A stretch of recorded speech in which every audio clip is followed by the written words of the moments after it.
Hello everyone and welcome again to lesson 5 of CSS, and in this particular lesson we're going to look at the background property of the CSS. And what is a background? A background property is what is used to specify the background content of an element. For example, you can specify the background color. You can as well specify the background image. So without further ado, let's get started and see how we can apply the background property of CSS. So I'm going to go over to our Visual Studio, and here we have only one style, which is the color of the body. And now I'm going to add a second style, and this time around I'm going to say a background color. So the background color will specify the color that will appear at the background of this body element. And in this background color, I'm going to say let the background color be aquamarine. And so when I save this and you go back to your browser, you're going to see that the background color of this body tag has changed to aquamarine color. And please note, when you're using the background color and the text color, you need to take keen on the color combination so that the background colors should not cover the text color. Otherwise, if they are the same, then you're not going to see any text displayed. For example, if I say the text color here aquamarine,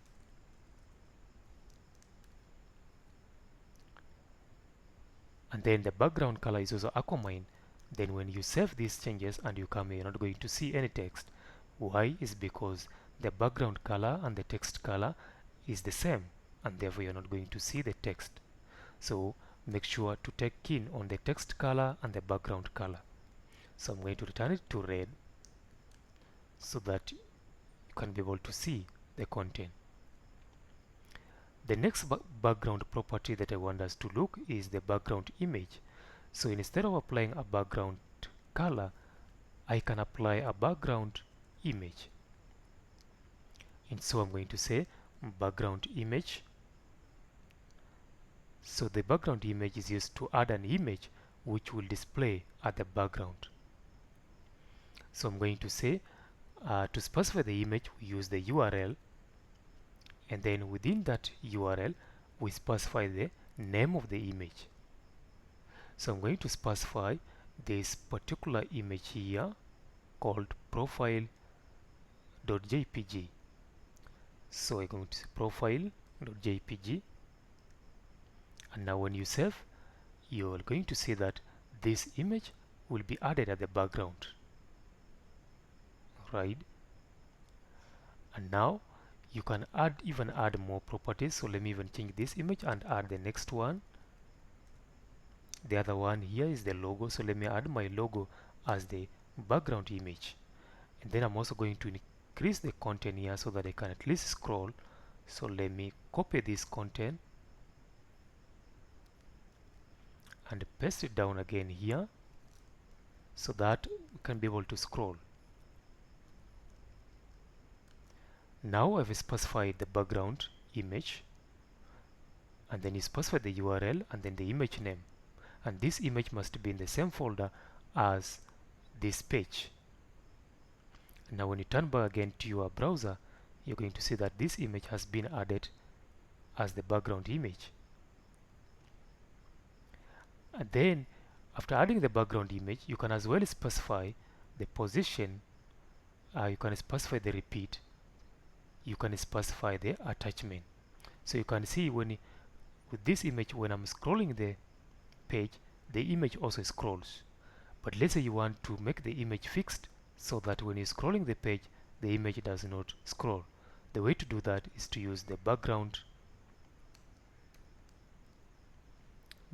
position, and you're going to say not background position, but you're going to use this background attachment. So instead of background position, I'm going to say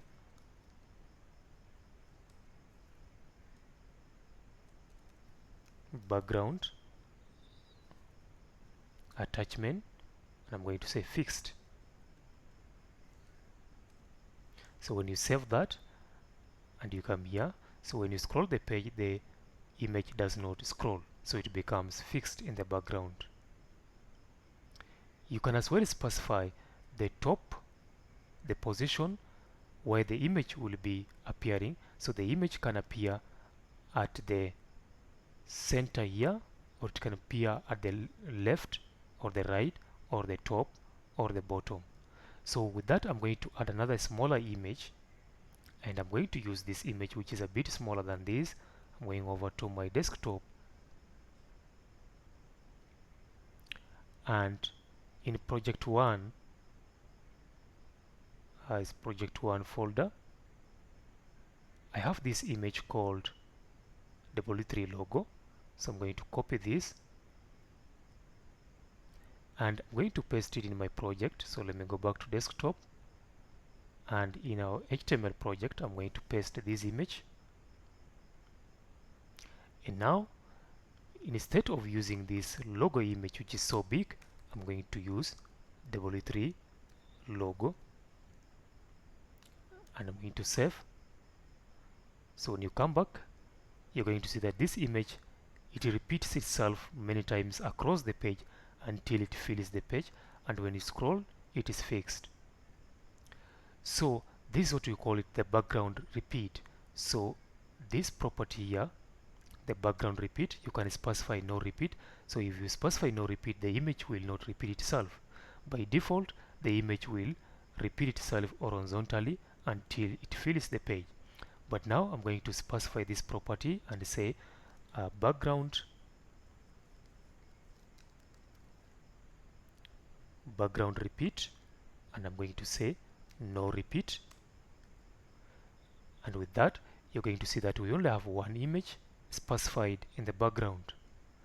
You can change this value and you say background repeat, and I'm going to say repeat along the x-axis, which means repeat this horizontally. Or you can change it and say repeat along the y-axis, and you're going to see that it repeats vertically. And then let me change it back to no repeat, and if it is no repeat, I'm going to specify the position. So by default, it will display this image at the top right, top left. Now I want to say center, or I want to display it here, or I want to display it at the bottom. So the way to do that is to use the background position property, and the background position property, I'm going to say top, and it appears here. You can change it and say bottom, and the background is going to appear right here. And I can say top right, or right top, and you can see now it appears on the right top here. So the background position property is what is used to change the position of the background image. So you can add the background image, you specifying the image URL. Then you can use this other combination of properties to add the different styles for that particular image. So with that said, I want to pause this content right here, and it was all about adding the background color and the background image. And in our next lesson, we will look at the CSS border property. Otherwise, thank you for joining this lesson, and see you in the next video.